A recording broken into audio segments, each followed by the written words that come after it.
चलिए, तो अब कौन से प्रश्न पे आए हम? क्वेश्चन नंबर 12 में क्या करना है? कौन सा क्वेश्चन आएगा 12 नंबर में?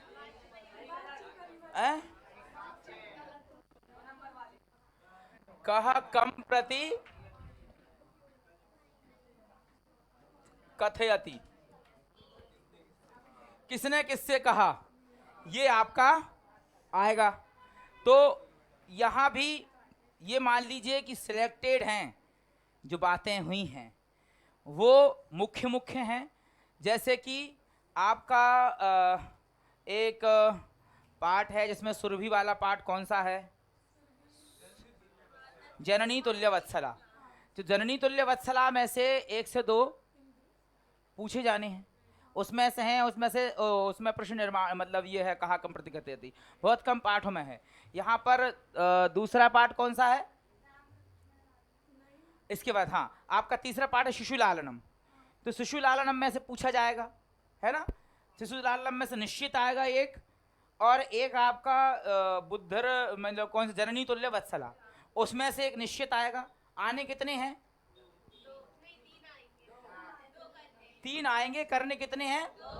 2 करने, ये भी 2 नंबर का ही होगा। अब यहाँ पर आप इन दोनों पाठों में से देख लेना, इसके अतिरिक्त उसमें से भी बहुत मुख्य मुख्य हैं जो एक बार पूछे जाते हैं, है ना?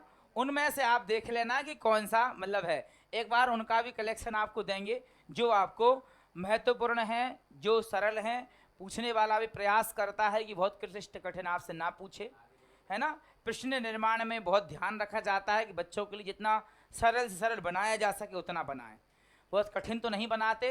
तो इसीलिए सरल सरल जो हैं वो इनमें हैं, और यहाँ भी जो मुख्य मुख्य मतलब है चीज़ें हैं। शिशु लालनम में बताओ, किसी को याद है? क्वेश्चन लिखे हैं, बताओ, कुछ एक आध बताओ, है याद किसी को? कहा कम प्रति कथयति। जैसे एक है, उन्होंने पूछा था तस्या द्वे नामनी, है ना? कितने उनके नाम हैं, है ना? तो खैर कोई बात नहीं। तो इन पाठों में से एक बार आप ये देख लेना कि कहा कम प्रतिगति यहाँ से आएगा, और वो निश्चार्थ किसने किससे कहा। अच्छा, अब इसमें जिसने कहा है वो कहाँ लिखा जाता है, और जिससे कहा वो कहाँ लिखा जाता है, पता है? कहा मतलब ये करता है ना? और फिर है कम, तो ये जिसने कहा है वो पहले आएगा, है ना? और जिससे कहा है वो कहाँ आएगा? बाद में आएगा। जैसे शिशु लालनम में से कोई बात भगवान राम ने कही है, तो वो यहाँ पर अलमति दाक्षिण्य ने अगर उन्होंने ये बोला है कि ज़्यादा चतुर्थों मत दिखाइए, आप ये वैसा वैसा मत करिए, तो अगर ये उन्होंने कहा है, तो अगर राम ने कहा शुरू में क्या आएगा? रामः। ध्यान रखना यहाँ पर यदि एक वचन है तो निश्चित रूप से वो प्रथमा विभक्ति का होगा, बस ये ध्यान रखना। कहा है तो कहा वाला यहाँ शुरू में बिंदी होंगी, और यदि उसने विदूषक से कहा है उन्होंने, तो विदूषकम यहाँ पर हो जाएगा, विदूषकम। लास्ट में आप ये प्रति भी यहां कर सकते, विदूषकम प्रति। इसके बाद में आप कथयति भी लिख सकते हैं यहां, रामः विदूषकम प्रति कथयति। लेकिन शुरू में ध्यान रखने, जिसने कहा है वो प्रारंभ में, जिससे कहा है फिर वो यहां पर, फिर ये प्रति और ये कथयति भी यहां कर सकते हैं और अच्छा हो जाएगा। लेकिन वो जो ना हो, प्रति और कथयति नहीं हो पा रहे हैं, तो यहां पर राम और यहां विदूषक जरूर हो, ठीक है? अब यदि यहां पर उन्होंने लवकुश कहा है तो क्या हो जाता है? लव कुशम नहीं होता, लव कुशौ होता, क्योंकि 2 है ना, लव कुश एक थोड़ी है, द्विवचन का प्रयोग होगा वहां पर। बस यही ध्यान रखना है, जिस वक्त अगर 2 हैं तो वहां 2 का द्वितीय विभक्ति लगेगी, 1 है तो प्रथमा विभक्ति लगेगी, है ना? तो इसीलिए यहाँ पर ये चीज़ रखना है। और यहाँ मुश्किल से आपको देखने होंगे ध्यान से, 7 से 8 या मुश्किल से 9, उसमें से 3 पूछना कुछ नहीं है, आराम से, क्योंकि शुरुआत के ही सरल सरल से पूछ जाते हैं, और यहाँ से ये हो जाएगा। और ये कितने नंबर का है? 2 नंबर का है। आगे चले, अभी हम केवल प्रश्न अंक की योजना देख रहे हैं, कहाँ से क्या है। फिर अगर बस इनको एक बार हम पढ़ेंगे तो और से इस बार फिर एक अच्छी सी फिर एक बार क्लास चलाई जाएगी ऐसे ही दोपहर 3 के लेकर के रात 7 के 9 तक, है ना। अब कौन सा आया प्रश्न? 13 प्रश्न आया, 13वां नंबर का प्रश्न आया। तो 13वें नंबर के प्रश्न में क्या होना है, बोलिए।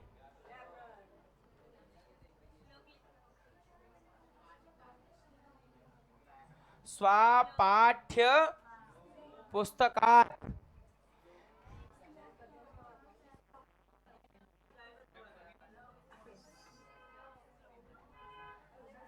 श्लोकमेकम लिखत, है ना। अब सुनो, बात नहीं करो पीछे।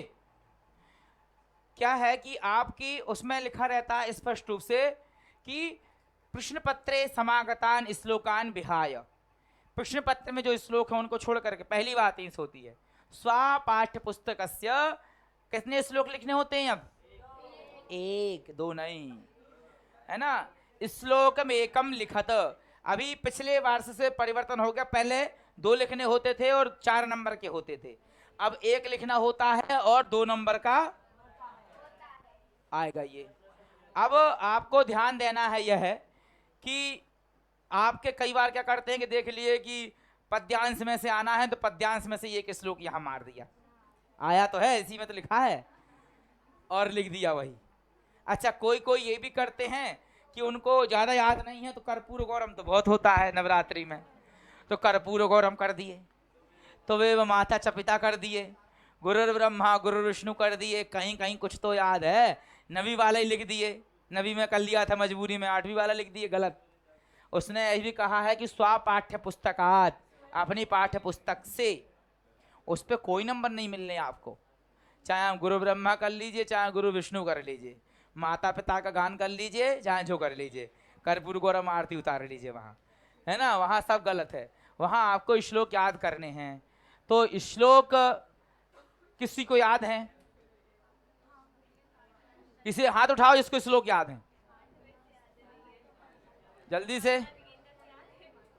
भगवत गीता या महापुराण भागवत वहां नहीं चलनी, न महाभारत वहां होना। बताइए कौन किसको श्लोक याद है? वेरी गुड, बताओ, सुनाओ, 1 मिनट वो सुनाना देखो।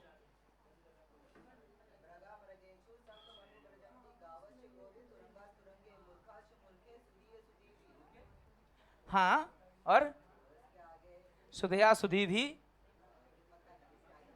एक लाइन, एक बहुत छोटा है, बहुत अच्छा, चलो एक और,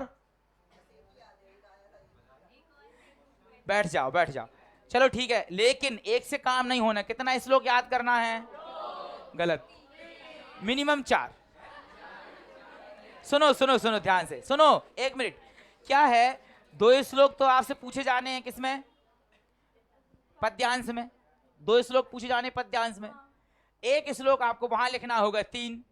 एक आप बैकअप तो रखोगे, एक आध कोई तैयार कि अगर भूल गए कोई एंड टाइम में तो कम से कम 4 श्लोक याद हो। ये मृगा मृगश्च अभिव्रजन्ति, ये निश्चित कई बार पद्यांश में पूछ लिया जाता है। तो आप बिल्कुल सरल सरल श्लोक हैं, नीचे से कौन सा पाठ है, सुभाषितानी, उसमें से कर लो, है ना। नहीं नहीं नहीं नहीं, आप अपने अगर वो आपके अध्यायों में से श्लोक है तो वो कर सकते हैं, और प्रायः वो सुभाषितानी होनी चाहिए, सुभाषितम एकम लिखा रहता है, कोई श्लोक वो हो जो सुभाषित हो। तो आपके सुभाषितानी में से बड़े अच्छे श्लोक हैं, संपत्तौ च विपत्तौ च महताम एक रूपता उदये सविता रक्तो रक्तश्चास्तमयी तथा विचित्रे खलु संसारे नास्ति किंचिन निरर्थकम अश्वश्चेत धावने वीरः भारस्य वहने खरः, है ना। वहां से आपके बड़े अच्छे अच्छे श्लोक हैं, अमंत्रम अक्षर, 2-2 लाइन की, तुमने जो श्लोक किया है वो 4 लाइन का है, और उतने में तुम 2 श्लोक याद कर लेते, और 2-2 लाइन की करो, बड़े श्लोक याद करके क्या करना है?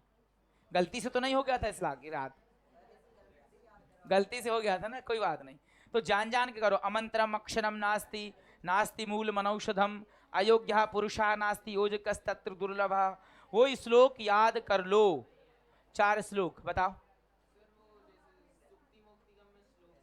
हाँ हाँ बिल्कुल लिख सकते हो। जल्ली तुल्यवस्था में वो है निज बुद्धिया विमुक्ता सा, ऐसे करके है ना। लेकिन एक बात है कि जैसे जननी तुल्य वत्सला में जो हैं श्लोक वो सुभाषित नहीं है। हमें कौन से श्लोक लिखने हैं? सुभाषित। सुभाषित श्लोक कौन से होते हैं? कौन से सुभाषित किसे कहते हैं? जो श्लोक सार्वभौमिक हो, जो हमेशा त्रिकालावध्य सत्य हो, हमेशा हर परिस्थिति में सही हो, वो श्लोक कैसा होता है? सुभाषित कहलाता है, हमेशा सही है। जैसे एक श्लोक है, विचित्रे खलु संसारे नास्ति किंचित निरर्थकम, कि भगवान ने संसार विचित्र बनाया है कि नास्ति किंचित निरर्थकम, कोई वस्तु निरर्थक नहीं है।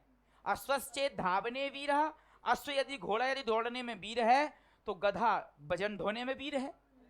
अगर घोड़ा कहे कि मैं बहुत दौड़ सकता हूं, तो गधा अगर ये कह दे कि तुम बराबरी मेरी करो, मैं जितना वजन ढोता हूं दिन भर तुम ढो के दिखाओ, तो नहीं ढो सकता घोड़ा उतना वजन।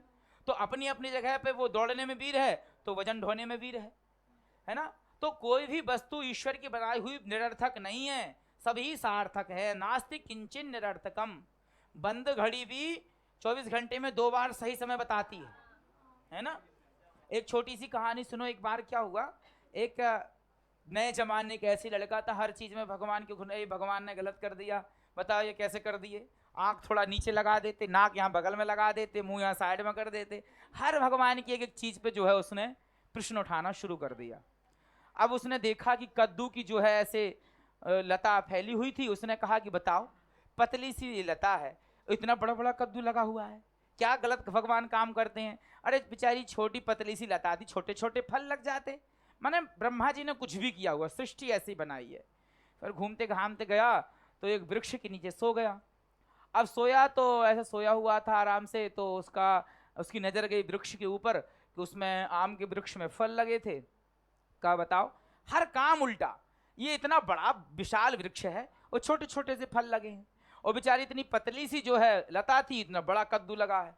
थोड़ी देर में हवा चली और वो एक आम टूट करके उसके मुंह पे गिरा, नाक पे। अब तो तिल मिला के खड़ा होगा, अरे भगवान मर गए मर गए मर गए, ऐसे करके हुआ। अब थोड़ी देर बाद सोचा उसने कि हम जो भगवान की इतनी देर से गलती निकाल रहे थे, अगर वो लता वाला पेड़ इसमें फल लगा होता तो आज तो हम स्वर्ग सिधार गए होते। तो इसलिए फिर उसने सोचा नहीं नहीं, जो भगवान ने जहां जैसा किया है बिल्कुल सत्य है, कोई भी प्रकार की गलती नहीं है। तो जो ऐसा सत्य है, सार्वभौमिक सत्य है, वो होता सुभाषित, हमेशा बिल्कुल सही है ना। जैसे कल वाला हमने एक श्लोक बताया था, तो वो हमेशा हर स्थिति में शब्द है। संपत्तौच विपत्तौच महताम अमंतरम अक्षरम नास्ति।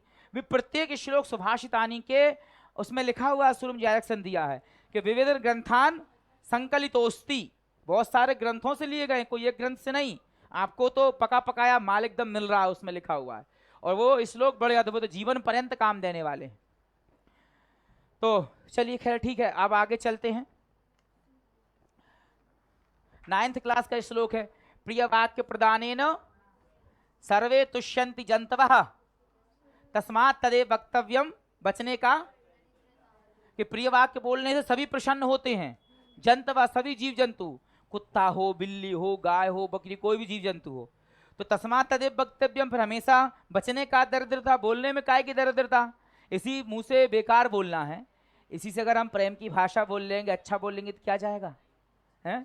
जिस जीव में एक भी हड्डी नहीं होती, अगर गलत बोल लिया जाए शरीर की पूरी हड्डी तोड़वा सकती है ये। तो इसलिए शब्दों के भोग, एक बुक आती है शब्दों के 56 भोग। तो हमेशा बातचीत करने में, बोलने में बहुत सहजता, सावधानी बरतनी चाहिए। अब जो 9वीं क्लास में, अगर 8वीं क्लास में श्लोकों को पढ़ लेगा तो जीवन में कभी गलती करेगा। लेकिन हमने कल क्या कहा था कि यहाँ तक केवल नहीं पढ़ना है कि हमारा विषय है, उसको आत्मसात करना, उसको समझना है। और ये सिखाती है कौन? हमें संस्कृत, है ना। चलिए अब आगे चलते हैं। कौन से क्वेश्चन पे आए हम?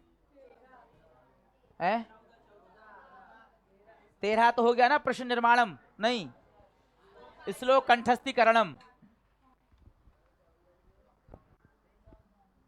कौन सा नंबर का प्रश्न आया? 14। तो 14 नंबर के प्रश्न में क्या पूछा जाना है?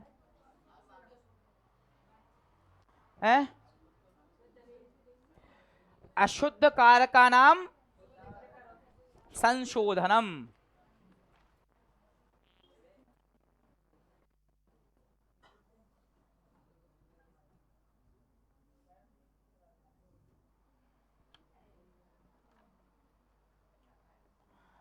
यहां क्या करना है, जल्दी बताओ। मतलब आप लोग बड़े अच्छे बन जाए, गलत पेपर वाले ने बना के दिया, हम उसको सही करके आएंगे, है ना। बाकी ये अलग बात है कि उसके सारे सही को हम गलत कर दें, हैं, लेकिन उसके इस वाले क्वेश्चन नंबर 14 को हम कोशिश करेंगे कि उसकी गलतियों को हम, ये बात। अब ध्यान दो, यहां पर एक निश्चित रूप से हम जो बता रहे हैं ये पूछा जाना है, आता ही है, इसमें भली उसका शब्द परिवर्तन हो जाए लेकिन प्रश्न यही पूछेगा। नमः से संबंधित प्रश्न आना ही आना है ना। अब यहां पर वो ये भी 2 नंबर का ही होगा। अब वो यहां पे क्या कर देगा कि कारक का संशोधन करना है तो लास्ट में लिखा रहेगा नमः। अब हो सकता है यहां कर दे श्री गणेशम नमः कर दे, गणेशम नमः, रामम नमः, है ना। तो यहां पर कभी भी ध्यान देना कि नमः के योग में कौन सी विभक्ति होती है, कौन सी विभक्ति होगी, चतुर्थी विभक्ति होनी है नमः के योग में। नमः, स्वस्ति, स्वाहा, स्वधा, अलंब खड़योगाच करके एक सूत्र है कारक का, वो ये निर्देशन करता है कि ये नमः आए, स्वस्ति आए, स्वधा आए और अलम शब्द आए या वखट शब्द आए, इन सभी शब्दों के योग में चतुर्थी विभक्ति होनी है। तो कारक का जो नियम है वो सर्वोपरि माना जाता है। वैसे सही यही था, गणेश को नमस्कार है, यही है ना। तो गणेश को नमस्कार है तो द्वितीय विभक्ति होनी चाहिए, गणेशम नमः, बिल्कुल सही था ये। लेकिन इसने नियम बना दिया कारक ने कि नहीं नहीं, अगर नमः शब्द है तो उसके योग में द्वितीय विभक्ति नहीं करेंगे, कौन सी करेंगे, चतुर्थी करेंगे। तो अब यहां पर आप चाहे गणेशम दे दे, चाहे शिवम दे दे, चाहे रामम दे दे, चाहे जो दे दे, हमें उसमें चतुर्थी विभक्ति लगा देनी। रामाय, कृष्णाय, शिवाय, गणेशाय, बालकाय, अभिषेकाय इत्यादि हैं। तो ऐसे करके नेहा का चतुर्थी में क्या बनेगा, नहीं, क्या बनेगा बताओ, रमा का चतुर्थी में क्या बनेगा, रमायई, नेहायई, सीतायई, गीतायई, लतायई, बालिकायई, है ना। तो चतुर्थी होगी यहां पर। रमा अगर दे दिया तो रमाय मत कर देना, गलत हो जाएगा, रमायई चतुर्थी में बनता है। ऐसे अगर वही दुर्गाम नमा लिख दिया अगर उन्होंने तो तुम्हारा तो कल्याण ही हो गया, तो तुम कर दोगे दुर्गाय नमा। तो चतुर्थी इसलिए मैंने ये बताया चतुर्थी विभक्ति लगनी चाहे जो शब्द दे दे। अब आपको शब्द रूप ध्यान देना, चतुर्थी विभक्ति का लगाना है ना। तो नमः आप लगा देंगे। एक तो यह हो गया। अब दूसरी चीज देखो, ये भी बड़ी महत्वपूर्ण है, फिर बाद में तीसरी पे चलते हैं। पंचमी विभक्ति संबंधित एक अशुद्धि संशोधन जरूर प्रायः प्रायः दिया जाता। कारक चिन्ह याद है? कर्ता का चिन्ह क्या है, करण का चिन्ह क्या है, संबंध का चिन्ह क्या है? संबंध का। इसीलिए मैं यहां से ऐसे करके पूछ रहा हूं, तुम शुरू से फिर कर्म करता रहे, कर्म को करण से तो ये रेगुलर में ऐसे नहीं, ऐसे अलग से भी होने चाहिए। तो यहां पर देखो तृतीय विभक्ति का चिन्ह भी है से, और यहां पर अपादान का चिन्ह भी क्या है, तो करण का चिन्ह है से और यहां का चिन्ह भी है से। ये अलग है कि यहां से अलग है और ये से द्वारा है ना। तो करण में कौन सी विभक्ति होती है, और अपादान में, ये चीज याद रखिए आप लोग। अगर ये कारक में दे दिया अपादाने कहा विभक्ति भवती, प्रथमा द्वितीया तृतीया पंचमी, पंचमी होती है, तृतीया नहीं होती है। अधिकरणे कहा विभक्ति भवती, वदतु किम, उचितम अस्ति, सप्तमी विभक्ति एव अस्ति अधिकरण कारके, एवंच संबंध कारके कहा विभक्ति भवती, संबंध कारके कहा विभक्ति भवति? षष्ठी शोभनम, है ना, षष्ठी विभक्ति एवं संबंध कारके भवति, है ना। कर्मणि कहा विभक्ति भवति? द्वितीय विभक्ति, है ना। तो इसीलिए ये सभी कारकों के इस तरीके से याद करेंगे कि कौन सी कारक में कौन सी विभक्ति होती। अब देखिए ध्यान देने वाली बात यह है कि राम साइकिल से घर जाता है,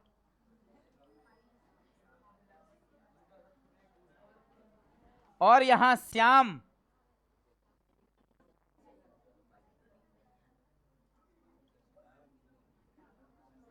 विद्यालय से घर जाता है। दोनों में क्या भेद है?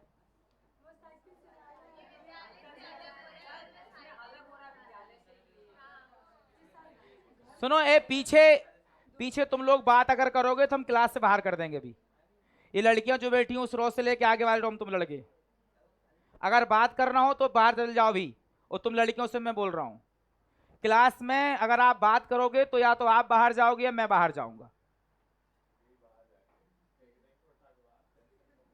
है ना। बात नहीं करना बिल्कुल भी। तुम पीछे भी अगर तुम हल्का बात करोगे तो मुझे पूरा पता चलता है। मैं 100-150 बच्चों की क्लास भी लेता हूं और पीछे वाला बच्चा भी यदि कुछ कर रहा है तो मेरी नजर में होता है। एक बात अलग है मैं अभी आपको इग्नोर कर रहा हूं, ठीक है। तो ये बात नहीं करनी तो मुझे पढ़ाने में मजा आएगा। आपको नहीं पढ़ना, आप शांत बैठे रहो, लेकिन जिसे पढ़ना है उसका डिस्टर्ब मत करो, क्योंकि मेरा डिस्टर्ब होगा तो उनका डिस्टर्ब होगा, ठीक है। इसका ध्यान रखना है। तो यहां पर हमें ध्यान देना है कि राम साइकिल से घर जाता है, तो यहां पर जो विभक्ति होने वाली है वो कौन सी होगी? राम साइकिल से घर जाता है, कौन सी विभक्ति हो? करण वाली कोई विभक्ति नहीं। करण में कौन सी विभक्ति होती है? विभक्ति पूछ रहा हूं मैं, तृतीय विभक्ति होगी। और श्याम विद्यालय से घर जाता है, जल्दी, पंचमी होगी, क्योंकि अपादान से अलग हो रहा है, यहां पर विद्यालय से अलग हो रहा है, और यहां साइकिल द्वारा है, जाने का माध्यम है उसका। यहां तृतीय विभक्ति होगी और यहां पर पंचमी विभक्ति होगी। अब समझने की बात यहीं पर है, जैसे उसने अगर यहां पे दे दिया, ऐसे संबंधित एक उदाहरण जरूर आता है पंचमी संबंधित।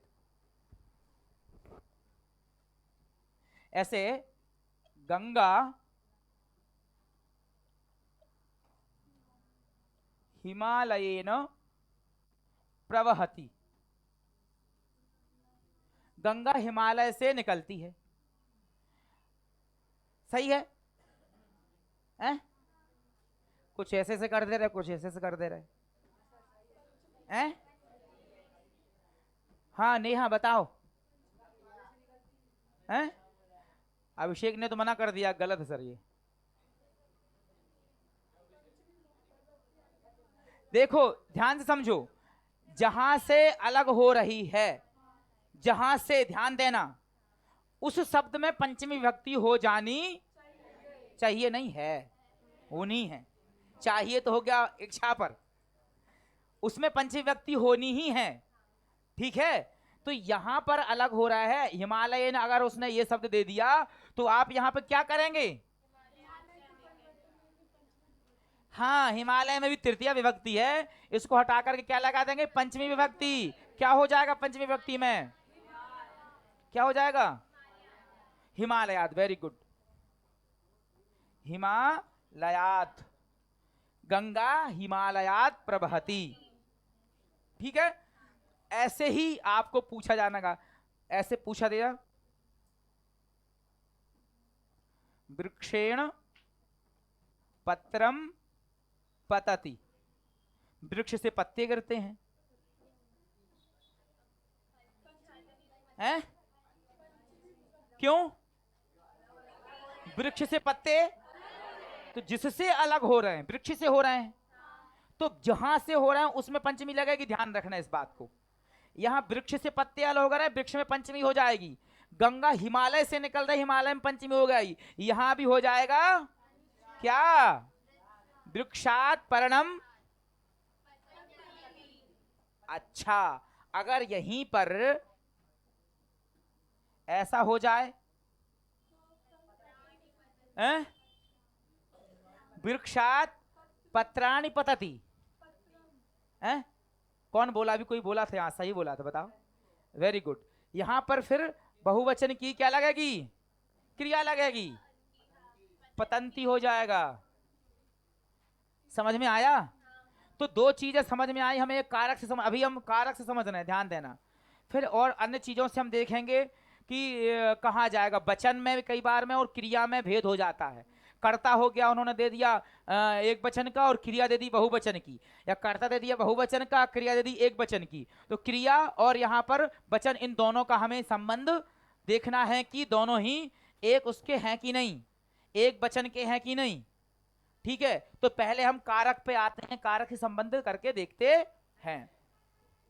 ये कारक का नियम एक पूरी इतनी मोटी बुक है, इसमें कारक के केवल नियम ही हैं कि कौन कौन करके कितना कितना देना। लेकिन आपसे नहीं पूछना, जो फेमस फेमस हैं, जो मुख्य मुख्य हैं, बिल्कुल थोड़े से उस बुक से मान लो कि 1% शायद आपसे नहीं पूछते हैं, 1% भी, है ना। कुछ धातु स्पेशलिस्ट है, धातु की योग में अलग विभक्ति हो जाती है। दुहि, याच, पच, दंड, रुधि, प्रच्छि, ची, ब्रू, शास, जी, मथ, मुशाम, इन धातुओं को भी द्वितीय विभक्ति हो जाती है ना। तो ये करके बहुत बड़े नियम है, बहुत बड़ा है। लेकिन हमें केवल केवल ऐसे ही है कि ये नमः वाला प्रायः मैंने देखा है ये आता ही है, ये पंचमी विभक्ति वाला प्रायः देखा है कि आता ही है। एक और समझ लो बहुत अच्छा, जो प्रायः आता ही है इनमें से का क्या आएगा। यहां पर हम तीसरे पे चलते हैं, तो वो दे देता है सह के योग में, है ना। जैसे दे दिया